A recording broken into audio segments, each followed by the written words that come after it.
இப்போ கேஸுக்கு வந்து 100 ரூபா மானியம் தரேன்னாங்க. என்னாச்சு கேஸ் விலை என்னாச்சு கேட்குறோம். முதல்ல டான்ஜியோவில் கிட்டத்தட்ட 1.5 லட்சம் கோடி கடன் கடன் கடன் கடன். பொதுத்துறை நிறுவனங்கள் எல்லாமே கடன். எல்லாத்துலேயும் நம்பர் ஒன் சொல்கிறாங்களே. மார்பக புற்றுநோயில் நம்பர் 1 தமிழ்நாடு. கல்லீரல் திருட்டுல நம்பர் 1, கணையம் திருட்டுறதுல நம்பர் 1, நாய்கடியில் நம்பர் 1, அதிகமான தற்கொலையில் நம்பர் 1, அதிகமாக கடன் வாங்கியதில் நம்பர் 1, அதிகமாக வட்டி கட்டுறதுல நம்பர் 1. பொன்முடியவர்கள், தங்கம் தென்னரசு அவர்கள், டிஆர்பி ராஜா அவர்கள், சேகர் பாபு, இவர்கள் 4 பேருமே இந்த ஸ்கேம்ல ஈடுபட்டிருக்கிறார்கள். ஸ்மார்ட் மீட்டர் நீ வாங்கிட்ட, இன்னும் வாங்குவேன், வாங்கிக்கிட்டே இருப்பேன். 4.5 வருஷமா வாங்குறேன். 1967 2021 தமிழ்நாடுடைய மொத்த கடன் 5.5 லட்சம் கோடி தான். நீ 2021 ஆரம்பிச்சு 2024 2025 இன்னும் முடியல. அதுக்குள்ளேயே நீங்க எவ்வளவு வாங்கியிருக்கீங்க? 5.5 லட்சம் கோடி கடன். நீங்க சிவசங்கர் போக்குவரத்து தொழிலாளர்கள், இந்த பஸ் கண்டக்டருக்குலாம் வேலை போட்டிருக்காங்க தெரியுமா? உங்களுக்கு யாருன்னா வெளியில தெரியுமா? யாருக்குமே தெரியாது. ஆனா வேலை போட்டிருக்காங்க. இடி, அதாவது சட்டவிரோதமான பண பரிவர்த்தனை சொல்லுகிற மணி லாண்டரி கீழ் கனிம வள கொள்ளை வராது. எப்படி? ஏங்க நான் மணலை திருடலைங்க, மணல் திருட மாட்டாங்க, நீ வெளியே திருட்டங்க விடுங்க அப்படின்னு சொல்லல. எப்படி ஸ்டே வாங்குறான் பாருங்க. இது அதுல வராது. இடி வந்து ஆக்ஷன் எடுக்க உள்ள வரான். எந்த இடத்துலையும் ஒரு அமைச்சர் பொது வழியில் வந்து நாங்க வந்து 5 பைசா லஞ்சம் வாங்கல, கரூர் கம்பெனி மூலம் டாஸ்மார்க்கில் 10 ரூபாய் வாங்கவில்லை, நாங்கள் நெல் கொள்முதலில் 40 ரூபாய் வாங்கவில்லை, கே நேரு நான் ஒரு இடத்துல கூட 880 கோடி ரூபாய் லஞ்சம் சொல்லி நான் அவன்ட்டி லஞ்சம் வாங்கல, மணல் கொள்கையில் இருக்கக்கூடிய மணல் குவாரிகள் சம்பந்தப்பட்ட அமைச்சரோ அந்த மற்றவர்களோ நாங்கள் இதுல வந்து 1 பைசா கூட வாங்கல, வெறும் 200 ஹெக்டேருக்கு தான் மணல் நோண்ட அனுமதி கொடுத்துருக்கோம். எவ்வளவு நோண்டி இருக்கானுங்க?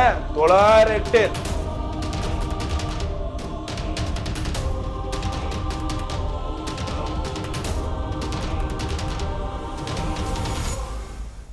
ஜாம்பவான் நேயர்கள் அனைவருக்கும் வணக்கம். நான் உங்கள் கார்த்திக் ராஜா.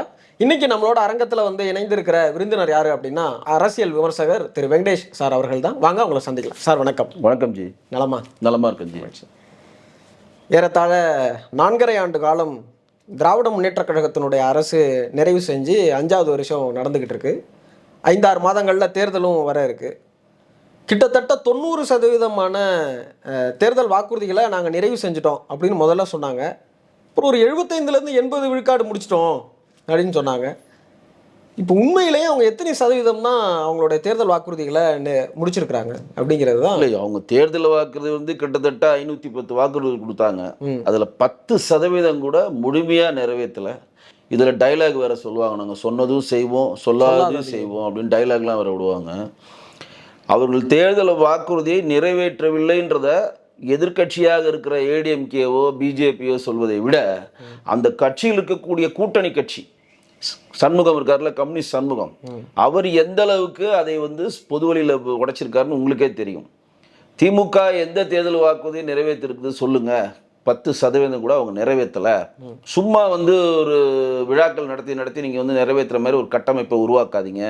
விலைவாசி ஏறி வச்சுது, சொத்து வரி கிட்டத்தட்ட 300% ஏறிடுச்சு, கரண்ட் பில் 62% ஏறிடுச்சு. இன்றைக்கு பெரும்பான்மையாக நடக்கிற போராட்டங்களை பின்னின்று நடத்துகிறதே அவங்க கூட்டணி கட்சியான கம்யூனிஸ்ட் தான். நீ சத்துணவு கூட்டங்களுக்கு போராட்டங்களாகட்டும், நேற்று தூய்மை பணியாளர்கள் எங்கே போயிட்டாங்க? போய் கடற்கரையில் போய் போராட்டம் பண்ணுறாங்க. கடற்கரையில் போய் நாங்கள் முன்னு சாகிறோம், ஒன்று எனக்கு வாழ்வு கூட இல்லை, நாங்கள் சாகிறோம், மொத்தமாக சாகிறோன்ட்டு போய் நிற்கிறாங்க. அவங்கள பிடிச்சி அரெஸ்ட் பண்ணி போயிருக்காங்க. 100 நாள் தாண்டி அந்த போராட்டம் போயிட்டுருக்கு. எதிர்க்க அடிக்க திராணி இல்லாத திக்கற்றவர்கள், குரலற்றவரின் குரலாக இருக்கிறவங்களுக்கே இந்த நிலைமை அப்படின்னா அப்போ அவங்களாம் என்ன மாதிரி ஒரு கட்டமைப்பை நோக்கி நகர்றாங்கன்றது கேள்விக்குறியாக இருக்கா இல்லையா? இன்றைக்கி வந்து கோயம்புத்தூர் நடக்கிற கரண்ட் பில்லு, பீக் ஹவரில் இருக்கக்கூடிய கரண்ட் பில்லு அதிகரிச்சதாகட்டும், நார்மலாக வந்து சர்சார்ஜ் போடுற அதிகரிதாகட்டும், இங்கே இருக்கக்கூடிய போக்குவரத்து கழகங்களுக்கான ரிட்டையர்மெண்ட் கொடுக்கறதாகட்டும், இதையெல்லாம் முன்னின்று போராட்டம் நடத்துறது யார்? சவுந்தரராஜன் தானே. சிஐடியு சவுந்தரராஜன் எந்த கட்சியை சேர்ந்தவர்? கம்யூனிஸ்டை சேர்ந்தவர் தானே. அரசியல் ஆசிரியர் போராட்டமாகட்டும், டாக்டர்கள்லாம் வந்து பொது வழியில் வந்து திட்டுறாங்க, இந்த ஆட்சி வந்து எங்களுக்கு அவ்வளோ வாக்குறுதி கொடுத்தது, ஒரு வாக்குறுதியை கூட நிறைவேற்றலை. புதிய ஓய்வூதிய திட்டத்தை வந்து நாங்கள் நீக்கிட்டு பழைய ஓய்வு திட்டத்தை கொடுப்போம்னு சொல்லி டக்குன்னு ஒரு படத்தை காட்டி பெரிய போராட்ட காலத்தை ஜாக்டோஜியை முன்னெடுக்கிறப்ப அந்த போராட்டத்தை அடக்கும் விதமாக நாங்கள் வந்து சந்தீப் சிங் பேடி அவருடைய தலைமையில், ஐஏஎஸ் தலைமையில் ஒரு குழுவை போடுறோம், அந்த குழு வந்து ஒரு அறிக்கை கொடுக்கட்டும், அந்த அறிக்கையை வச்சு நாங்கள் வந்து நிறைவேற்றுவோம் அப்படின்னு சொல்லிட்டு அந்த குழு அறிக்கை கொடுத்துருக்காங்களா என்னன்னு தெரியல, கொடுத்ததுன்னு சொல்கிறாங்க. ஆனால் ரொம்ப வருஷமாக அது ஓடினுங்கிற அந்த அறிக்கையை வந்து செய்கிறேன் இந்த எலெக்ஷன் வந்துடுச்சு. இன்னும் 2 மாதத்தில் எலெக்ஷன் அறிவிச்சிட்டாங்கன்னா நாங்கள் என்ன பண்ணுறது, நாங்கள் உங்களுக்கு நிறைவேற்றலாம்னு நினச்சோம், ஆனால் வந்து குழு அறிக்கை வந்து உங்களுக்கு பாசிட்டிவாக தான் வந்துருச்சு, நாங்கள் ரெடி பண்ணலாம்னு நினச்சோம், அதுக்குள்ளேயே தேர்தலோட அறிவிப்பு வந்ததுனால இப்போ இந்த அரசாங்கம் வந்து தேர்தல் அறிவிப்பு முடிஞ்ச பிறகு நாங்கள் புதிதாக பதவியேற்ற பிறகு நாங்களுக்கு நிறைவேற்றுவோம், நீங்களும் எங்களுக்கு ஆதரவு தரணும் அப்படின்ற கட்டமைப்பை நோக்கி தான் நகர்வாங்க. இப்போ கேஸுக்கு வந்து 100 ரூபா மானியம் தரேன்னாங்க. என்னாச்சு கேஸ் விலை என்னாச்சு கேட்குறோம். இல்லை, கரண்ட் பில்லு கண்ணுக்கு தெரிஞ்சே நாம் தினமும் ஏமாற்றி கொண்டிருக்கிறோம். ஒரு வீட்லேயும் நீங்கள் மாதம் மீட்டரில் கரண்ட் எடுத்துட்டோன்னு வச்சிங்க, மீட்டரில் கணக்கு பண்ணிட்டீங்கன்னா 500 யூனிட்டுக்குள்ளே தான் லோயர் மிடில் கிளாஸ்க்கு வரும். நம்ம அதிகபட்சம் என்ன யூஸ் பண்ணுவோம், 2 ஃபேனு, ஒரு ஃப்ரிட்ஜு, ஒரு டிவி, மிக்சி, கிரைண்டரு, சின்ன சின்ன பொருட்கள், அயன் பாக்ஸ் பார்த்தீங்கன்னா 500 யூனிட்டுக்குள்ளே தான் வரும். ஆனால் இவங்க வாலண்டியாக அதை வந்து 40 நாள் 60 நாள் ஆக்கி எல்லா லோயர் மிடில் கிளாஸ்லையும் அப்பர் மிடில் கிளாஸும் 500 யூனிட்டை தாண்ட வச்சு எவ்வளோ எக்ஸ்ட்ரா கட்டுறோம், 62% எக்ஸ்ட்ரா கட்டுறோம். 100 ரூபா கட்டின இடத்துல இனிமேல் நீங்கள் எவ்வளோ கட்டணும், 162 ரூபா கட்டுறோம். கண்ணுக்கு தெரிஞ்சு நம்மளுடைய பணத்தை பிடுங்குகிறார்கள். சரி, அப்படி இருந்துனாச்சும் அந்த துறை செழிப்பாக இருக்கான்னு கேட்டால் டான்ஜியோவில் கிட்டத்தட்ட 1.5 லட்சம் கோடி கடன் கடன் கடன் கடன். பொதுத்துறை நிறுவனங்கள் எல்லாமே கடன். மின்சார வாரியம் கடன், போக்குவரத்து 55,000 கோடி கடன், போக்குவரத்து பணிமனைகள் எல்லாம் பேங்க்ல அடகு வச்சுச்சு இந்த அரசு. போக்குவரத்து பணிமனைகள்லாம் சம்பளம் வைக்காம பேங்க்ல அறிவிச்சாங்க. ரெண்டாவது என்ன சொல்றாங்க, நாங்கள் இந்தியாவிலே சிறந்த மாநிலம், நாங்கள் தான் தொழில்துறை வல்லவர்கள் தான். உபரி நிதி எங்கன்னு கேட்டால் இந்தியாவிலே உபரி நிதியில் 27வது இடத்துல தமிழ்நாடு இருக்கு. இந்தியாவில் மொத்தமே 28 மாநிலம் 7 யூனியன் பிரதேசம் தான். 27வது இடத்துல இருக்குன்னா பின்தங்கிய மாநிலம் நீங்கள் சொல்கிற உத்தரப்பிரதேஷ் உபரி நிதியில் ஃபர்ஸ்ட்ல இருக்கு. உபரி நிதினா என்னது, நீங்கள் போடுற பட்ஜெட்டை விட உங்கள் வருமானம் அதிகமாக இருந்து அந்த வருமானத்துக்கு அதிகமான பணத்தை எடுத்து நீங்கள் மக்கள் நல திட்டத்தை இன்னும் எக்ஸ்ட்ரா செய்யலாம். ஆனால் நீங்கள் கடன் வாங்குறதுனா எதுக்கு வாங்குறீங்க, இங்கே இருக்கக்கூடிய கவர்மெண்ட் எம்ப்ளாய்க்கு சம்பளம் கொடுக்கவும், ரிட்டையர்மெண்ட் கொடுக்கவும், கிராஜுவிட்டி கொடுக்கவும், இங்கே இருக்கக்கூடிய நலத்திட்டங்களுக்கு கொடுக்க கடனை வாங்கி கொடுத்துட்டு இருக்கீங்க. அப்படி தானே கொடுக்குறீங்க. இன்னைக்கு 10 லட்சம் கோடி கடன் ப்ளஸ் பொதுத்துறை நிறுவனம் 5 லட்சம் கோடி கடன், டோட்டலாக எவ்வளோ 15 லட்சம் கோடி தமிழ்நாடு கடனில் இருக்குது. ஒரு ரேஷன் அட்டைதார் எவ்வளோ 2 கோடியே 30 லட்சம் ரேஷன் தார் அட்டைதார் இருக்குது. ஒரு ரேஷன் கடையிலையும் ரேஷன் தார் அட்டைதார்ட்டையும் 3.5 லட்ச ரூபா கடன் நீங்கள் இருக்குது. ஒரு பிள்ளை இன்னைக்கு குழந்தை பிறந்ததுன்னா அந்த குடும்பத்தில் தான் அது தலையில் 3.5 லட்ச ரூபா கடனை தமிழக அரசு செலுத்தியிருக்கு. 70 லட்சம் கோடி கிட்டத்தட்ட எவ்வளோ நம்ம மாதம் கிட்டத்தட்ட வந்து அவ்வளோ கோடி வந்து நம்ம வந்து கடனுக்கான வட்டியை கட்டுறோம். அப்போ இவங்க வந்து எல்லாத்துலேயும் நம்பர் ஒன் சொல்கிறாங்களே, மார்பக புற்றுநோயில் நம்பர் 1 தமிழ்நாடு, கல்லீரல் திருட்டில் நம்பர் 1, கணையன் திருட்டுறதுல நம்பர் 1, நாய்கடியில் நம்பர் 1, அதிகமான தற்கொலையில் நம்பர் 1, அதிகமாக கடன் வாங்கியதில் நம்பர் 1, அதிகமாக வட்டி கட்டுறதுல நம்பர் 1, அதிகமாக டிஜிட்டல் வைஸ் குற்ற செயலில் ஈடுபடுபவர்களில் நம்பர் 1. இன்னும் பட்டியலிட்டே போகலாம். இதுதான் நம்பர் 1. இவங்க நம்பர் 1 சொல்றாங்க. இதெல்லாம் நாங்கள் சொல்றோம், இது சொல்ல மாட்டேன்றாங்க. இல்லை, தொழில் வளர்ச்சியில் வந்து அதிகமான சதவீதத்தை எட்டு பிடிச்சிருக்கிறோம். கிட்டத்தட்ட 11 விழுக்காடை தாண்டி வந்து தொழில்துறைகளில் வந்து முதலீடுகளை ஈர்த்திருக்கிறோம் அப்படின்னு சொல்றாங்க. 11.64% ஜிடிபியில் நாங்கள் வளர்ந்துருக்கோம். நீங்கள் மாற்றிட்டுறீங்களா? வெள்ளை அறிக்கை கொடுங்க, என்னென்ன கம்பெனி ஓப்பன் பண்ணீங்கன்னு கொடுங்க, எத்தனை பேருக்கு எம்ப்ளாய்மெண்ட் ஆயிருக்குன்னு சொல்லுங்க. ஏங்க நீங்கள் வந்து நீங்கள் இப்போ லேட்டஸ்ட்டாக ஒரு பெரிய ஸ்கேம் ஒன்று பண்ணாங்க. இந்த ராம்சார் குடியிருப்பில் கிட்டத்தட்ட ஒரு 2000 கோடிக்கு மதிப்பிலான நாங்கள் 200 குடியிருப்பில் கட்ட போகிறோன்னு சொல்லிட்டு பிரிகேட் கம்பெனிஸ் வந்து போச்சா இல்லையா, இன்வெஸ்ட்மெண்ட் பண்ணிச்சா இல்லையா? அது வந்து இன்னைக்கு வந்து சுற்றுத்துறை அமைச்சராக இருக்கக்கூடிய தங்கம் தென்னரசு மேலே நம்ம குற்றம் சாட்டுறோம். ஏன்னா அதுக்கான அனுமதியை அவர் தான் கொடுத்துருக்காரு. தொழில்துறை அமைச்சர் ராஜா மேலே நம்ம வந்து குற்றம் சாட்டுறோம், அதுக்கான அனுமதியை கொடுத்துருக்காரு. சிஎம்டி அமைச்சர் சேகர் பாபு அனுமதி கொடுத்துருக்காரு. இவங்க 3 பேரில் நம்ம நேரடியாக குற்றம் சாட்டுறோம். ஏன் இவங்க 3 பேர் மேலே குற்றம் சாட்டுறோம் அப்படின்னா, இப்போ நியூ இன்வெஸ்ட்மெண்ட், அதாவது இப்போ வெளிநாட்டில் இருக்கக்கூடிய இன்வெஸ்ட்மெண்ட்ஸ் வந்து தமிழ்நாட்டில் வச்சு தொழில் தொடங்கலாம் அப்படின்னு ஒரு கண்டென்ட் கொண்டு வராங்க. புதிய முதலீடு மாநாடு, உலக முதலீடு மாநாடு தமிழ்நாட்டில் நடத்தினாங்க. அதில் என்ன பண்ணுறாங்க, 3500 கோடி வெளிநாட்டை சேர்ந்த ஒரு நிறுவனம், பிரிகேட் நிறுவனம் வந்து தமிழ்நாட்டில் இன்வெஸ்ட் பண்ணுது. ஆஹா, ரொம்ப மகிழ்ச்சி, இன்வெஸ்ட் பண்ணுறாங்களேன்னு பார்த்தா அந்த 3000 கோடி பிரிகேட் நிறுவனம் எங்கேம்மா இன்வெஸ்ட் பண்ணுறாங்க, 2000 கோடியை ராம்சாரால் பாதுகாக்கப்பட்ட சதுப்பு நில காடுகள் இருக்கக்கூடிய பள்ளிக்கரணியில் 2000 கோடி 200 குடியிருப்பு கட்டுற ஃப்ளாட்டுக்கு இன்வெஸ்ட் பண்ணுறாங்க. அந்த ஃப்ளாட்டோடைய விலை எவ்வளோ, ஒரு ஃப்ளாட்டு 2 கோடி ரூபா. அட்வான்ஸ் எவ்வளோ கொடுக்கணும், 1 கோடி ரூபா. உங்ககிட்டயே காசு வாங்கி ஃப்ளாட்டை கட்டி உங்ககிட்டே வித்துட்டு இங்கே தொழில்துறை அமைச்சர் என்ன மார்த்தடிக்கிறாரு, நாங்கள் 3500 கோடியை வந்து பிரிகேட் கம்பெனி கொண்டு வந்து உலக முதலீடு மாநாட்டில் நாங்கள் இன்வெஸ்ட்மெண்ட்ஸை கொண்டு வந்துட்டோம். இது என்ன இன்வெஸ்ட்மெண்ட்டு, அங்கே சாம்சாருடைய பாதுகாக்கப்பட்ட சதுப்பு நில காடுகள்ல 1 கிலோமீட்டர் வரையும் எந்த கட்டடம் கட்டக்கூடாதுன்றது விதி. விதியை மீறி நீங்க எப்படி குடிங்க? தேசிய பசுமை தீர்ப்பாயம் அங்க கட்டிடம் கட்டக்கூடாதுன்னு சொல்லி தீர்ப்பு வழங்கியிருக்கு. விதியை மீறி அங்க இருக்கக்கூடிய சுற்றுச்சூழல் அமைச்சர் தங்கம் தென்னரசு எப்படி அனுமதி கொடுத்தாரு? இங்க போலியாக 3500 கோடி இன்வெஸ்ட்மெண்ட் வந்துச்சு நீங்க கணக்கை காட்டி நாங்க 10 லட்சம் கோடி இன்வெஸ்ட்மெண்ட் கொண்டு வந்துட்டோம், 10 லட்சம் கோடி இன்வெஸ்ட்மெண்ட் கொண்டு வந்துட்டோம் உலக முதலீடு மாநாடு கணக்கை காட்டிட்டு நம்ம வீட்டு பணத்தை எடுத்தியே நம்ம கிட்ட பிளாட், நம்ம இடத்துல பிளாட்டை கட்டி நம்ம கிட்டே அட்வான்ஸ் வாங்கி இங்க இன்வெஸ்ட் பண்ண மாதிரி ஒரு படத்தை திமுக காட்டுதா இல்லையா? இது மக்களிடம் கொண்டு போய் சேர்க்கணும். அந்த வேலையை நம்ம பண்றோம், நம்ம பணம். அப்ப இதுக்கு வந்து தொழில்துறை அமைச்சர் என்ன மாதிரி ஒரு பொய்யூரை நம்மள்ட்ட சொல்லியிருக்காருன்னு தெரியல. டிஆர் பாலுடைய பையனா இருக்கக்கூடிய ராஜா எவ்வளவு பொய் நம்மள்ட்ட சொல்லியிருக்காரு. அப்ப நம்ம பணத்தை எடுத்து ஒருத்தர் இன்வெஸ்ட்மெண்ட்ஸை காட்டி நம்ம பணம் நம்ம மக்கள்கிட்டே அட்வான்ஸ் வாங்கி நம்ம இடத்துல, அதுவும் தடை செய்யப்பட்ட இடத்துல ஒருத்தர் வந்து கட்டுறதுக்கு இந்த திமுக அரசு எவ்வளவு லஞ்ச பணம் வாங்கியிருக்கிறது?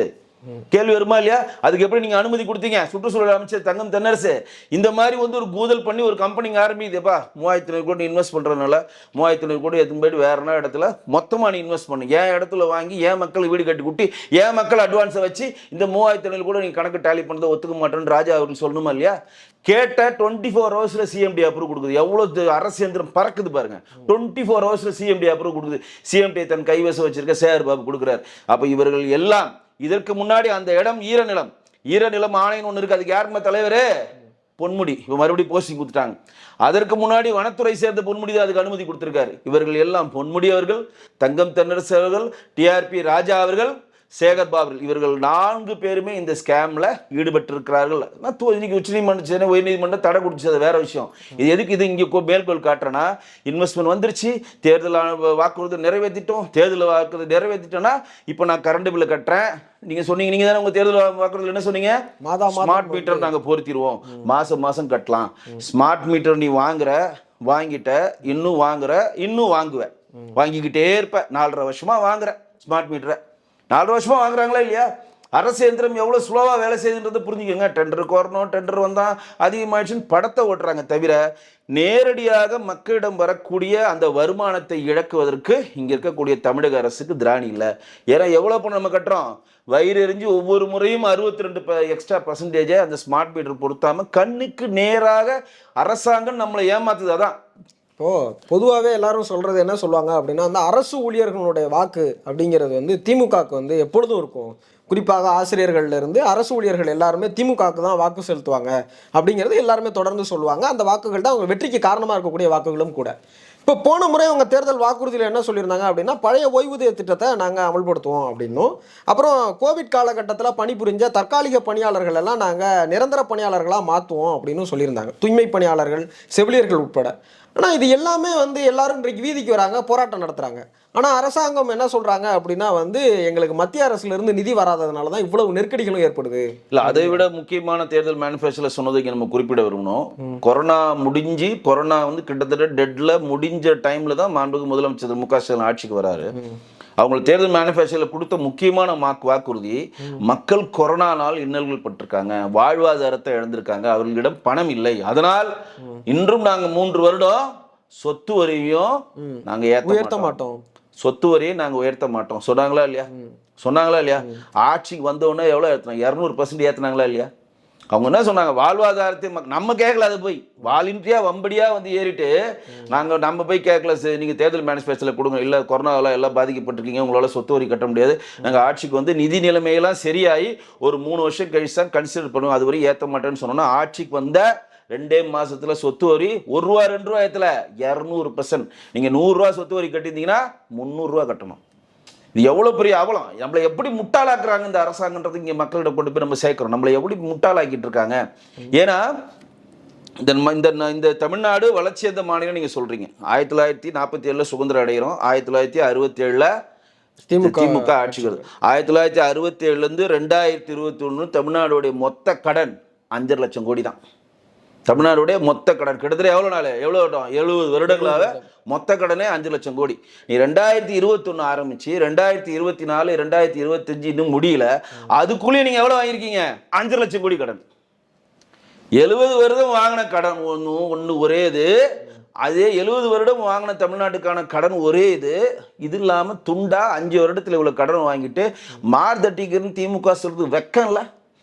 இன்னைக்கு அரசு சார்பாக சத்துணவு தொழிலாளர்கள் வந்து போராட்டம் பண்றாங்க, தூய்மை பணியாளர்கள் போராட்டம் பண்றாங்க. டெய்லி போய் பாருங்க, அந்த காமராஜர் செல்ல ஜிம்கான கிளப்புக்கு ஆப்போசிட்ல மாணவர் பேருந்தோட தலைமையகம் பல்லவரம் ஹவுஸ் இருக்கு.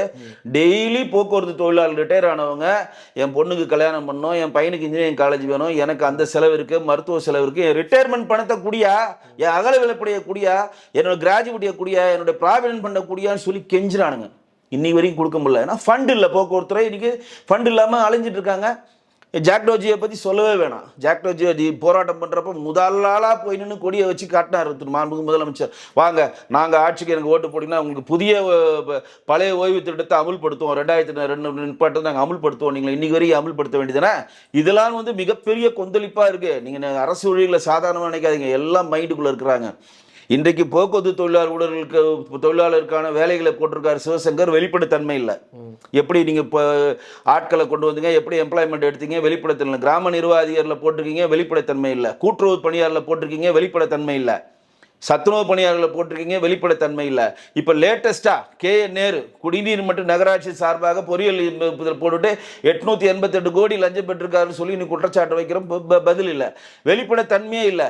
2 பேரை நீங்க வேலை கிடைக்கலனாலும் டிஎன்பிசி வழியாக தான் வேலை கிடைக்கும். தமிழ்நாடு தேர்தல் ஆணையம் எதுக்கு வச்சிருக்கீங்க? நாக்வலிக்க வச்சிருக்கீங்க. 2 பேர் எடுக்கனாலும் எம்ப்ளாய்மெண்ட் எக்ஸ்சேஞ்ச் வழியா வந்து அதுபடி தானே எடுக்கணும். கிட்டத்தட்ட 2500 பேருக்கு நீங்க வேலை எடுக்கிறப்ப நீங்க எப்படி அண்ணா யூனிவர்சிட்டியை வச்சு கிளைம் பண்ணி அவ்வளவு பேரை வேலைக்கு எடுத்தீங்க அப்படின்ற ஒரு கேள்வி எடுத்து இன்னைக்கு வரையும் பதில் இல்லை. இன்னைக்கு சிவசங்கர் போக்குவரத்து தொழிலாளர்கள் பஸ் கண்டக்டருக்குலாம் வேலை போட்டிருக்காங்க தெரியுமா? உங்களுக்கு யாருன்னா வெளியில தெரியுமா? யாருக்குமே தெரியாது. ஆனா வேலை போட்டிருக்காங்க. கூட்டுறவுத்துறையில் பல பணியிடங்கள் நிரப்பப்பட்டிருக்கு. உங்களுக்கு யாருன்னா தெரியுமா? தெரியாது. அவங்கெல்லாம் ஒப்பந்த பணியாளர்களாக தான் சேர்க்கப்பட்டிருக்காங்கன்னு சொல்றாங்க. ஒப்பந்த பணியாளர்கள்ன்றது வேறங்க. Direct government. இப்போ கூட குடிநீர் மற்றும் நகராட்சி வேலைப்பட்டது நேரடி கவர்மெண்ட் எம்ப்ளாயிஸுங்க. நேரடி கவர்மெண்ட். ஒவ்வொருத்தருக்கும் 1 லட்ச ரூபா சம்பளம் இருக்கும். ஒரு இளைஞர் இப்போ இன்ஜினியருக்கு 1 லட்ச ரூபா 1.5 லட்ச ரூபா சம்பளம் இருக்கும். சும்மா தூக்கி 25 லட்சம் 30 லட்சம் குத்துருவானா? அதுவும் நீங்க 25 வயசுல இருந்து வேலை வாங்கினா 40 லட்சம், 35 வயசுல இருந்து வேலை வாங்கினா 25 லட்சம். 888 கோடி நீங்க லஞ்சம் பெற்றிருக்காங்கன்றதை இன்றைக்கு நம்ம வழக்கு தொடர்றதுக்கு நீங்க வந்து ஆவணங்களை வச்சு வேற இருக்கு. ஆமா, இது எப்படி சொல்றதுன்னா, இவர்கள் வந்து எம்ப்ளாய்மெண்ட் மூலம் யாருக்கு வேலை கொடுக்கல, அட் த சேம் டைம் கொடுக்குற வேலையை மறைமுகமாக கொடுத்து அது மூலம் லஞ்ச பணத்தை பெற்றிருக்கான்ற பட்ட பரிவர்த்தனமாக தெரியுது. ஒரு விஷயம் இந்த அரசு புரிஞ்சுக்கணும். நீங்கள் எந்த விஷயங்களை எங்களுக்கு தெரியாமல் செய்திருந்தாலும் அதை பொதுவழிக்கு மாண்புமிகு எதிர்க்கட்சித் தலைவர் எடப்பாடி பழனிசாமி அவரும் பாஜகவோட மாநில தலைவர் நாயனாரும் இன்றைக்கு பொதுவழியில் கொண்டு வந்துருவாங்க. எல்லாமே இப்போ ராம் சார் எவ்வளோ ரகசியமாக செஞ்சாங்க, வந்துருச்சா வெளியில? இன்னைக்கு நேரு எவ்வளவு ரகசியமா செஞ்சார், வந்துருச்சா வெளியில? இன்னும் பல திட்டங்கள். இன்னைக்கு வந்து இன்னொரு ஒரு முக்கியமான விஷயம் நிறைய பேருக்கு இங்க தெரியாது. ஏவாவேலு கையில் வைத்திருக்கின்ற பொதுத்துறை வச்சிருக்காரு. ரோடு போடுற கான்ட்ராக்ட் எல்லாம், இந்த ரோடு போடுற கான்ட்ராக்டான ஒப்பந்ததாரர்கள் தமிழ்நாட்டில் சிறந்த தரமான சாலைகளை போடவில்லைன்னு அந்த ரோடு போடுற கான்ட்ராக்டர்கிட்ட ரிட்டையர் ஆயிருப்பாங்களா, பொறியாளர் இன்ஜினியர்ஸ் வேலை செஞ்சு ரிட்டையர் ஆயிருப்பாங்களா, அந்த இன்ஜினியர்ஸ் வந்து கேஸ் போட்டிருக்காங்க. லஞ்சம் பெறுறாங்க, லஞ்சம் பெற்று இந்த கான்ட்ராக்டர் ஒழுங்காக போடலன்னு. நம்ம போடல, பப்ளிக் போடல, அவங்களுக்கு முடியல. என்னையா ரோடு இவ்வளோ காசு வாங்குற, இப்படி பண்ணுறியான்னு சொல்லிட்டு அந்த இன்ஜினியர் கேஸ் போட்டிருக்காங்க. இங்கே அதெல்லாம் மீடியாவுக்கு ஹைலைட் பண்ணவே இல்லை. இன்னைக்கு ஈடிக்கு போயிருக்கு. இன்னைக்கு மணல் கொள்கைக்கு ஈடி பர்மிஷன் கேட்குது டிஜிபிட்ட. டைரக்டர் ஆஃப் போலீஸ் கிட்ட மணல் கொள்கை 4830 கோடி மணல் குவாரியில கரிகால் அவர்களும் கோவிந்தராஜ் அவர்களும் ரத்னம் அவர்களும் எடுத்திருக்காங்க. இதற்கு புது நீங்க அனுமதி கொடுத்துருக்கீங்கன்னு சொல்லி பர்மிஷன் எடுக்கிறதுக்கு நீங்க ஒரு எஃப்ஐஆர் போட்டு கொடுங்கன்னு கேக்குது. கொடுக்க மாட்டேன்றாங்க. அது எப்படிமா போய் கோர்ட்ல அவங்க வென்றெடுக்கிறாங்க? இடி, அதாவது சட்டவிரோதமான பண பரிவர்த்தனை சொல்லுகிற மணி லாண்டரி கீழ் கனிம வள கொள்ளை வராது. எப்படி அவன் போய் ஸ்டே வாங்குறான்? ஏங்க நான் மணலை திருடலைங்க, மணல் திருட மாட்டாங்க, இனி வரையும் திருட்டங்க விடுங்க அப்படின்னு சொல்லலை. எப்படி இப்போ ஸ்டே வாங்குறான் பாருங்க. இது அதுல வராது. இடி வந்து ஆக்ஷன் எடுக்க உள்ள வரான். மணல் கொள்கை 4830 பேர் நீர்வளத்துறை அமைச்சர்ல இருந்து அந்த பொறியாளர் வந்து எல்லாரும் ரிட்டர்ன் பண்றாங்க. 15 கோடி பிடிக்கிறாங்க, நகைகளை பிடிக்கிறாங்க. இது தனி. போய் கேஸை கேட்டு நமக்கு லெட்டர் அனுப்புறான். இந்த லூர்து ஒருத்தர் வந்து செத்தே போனார், ஒருத்தர் தூத்துக்குடியில ஒரு விவோ வந்து மணல் ஏறி சாவடிச்சானுங்களா அந்த கொள்கையில. அப்ப என்ன சொல்றாங்க, இடி வந்து இங்க ஒரு ஆக்ஷன் எடுக்கணும்னா எஃப்ஐஆர் வேணும், டிஜிபிக்கு அனுப்புறாங்க. உடனே கோர்ட்டுக்கு போறாங்க. அவங்க கோர்ட்டுக்கு போய் என்ன சொல்றாங்க, இது வந்து இடி உள்ள வந்து எங்களை விசாரிக்க கூடாது, ஏன்னா சட்டவிதமான பணம் பரிவர்த்தனை கீழே இடி கீழே கனிம உள்ளே வராது. உடனே உச்ச நீதிமன்றம் ரிஜெக்ட் பண்ணுது. கேஸை கேன்சல் பண்ணோன்னா என்ன பண்றான், உடனே 6 குவாரிக்கு அப்ரூவல். முந்தா நேத்து தமிழ்நாட்டில் 6 காரில் நீங்க மணல் எல்லாம் 1 சென்டிமீட்டர் மணல் இங்க நீங்க கொண்டு வரணும்னா 100 ஆண்டு காலம் ஆகும். 40,000 காவிரி படுகையில் இன்னைக்கு தண்ணி இல்லாமல் இருக்கு. நீங்க மணல் கொள்கையினால 40,000 கிலோமீட்டருக்கு தண்ணி இல்லை. இன்னைக்கு வந்து ஆற்று நீர் பாசனம் ஒரு நிறைய பேருக்கு இங்க தெரியுமான்னு தெரியல.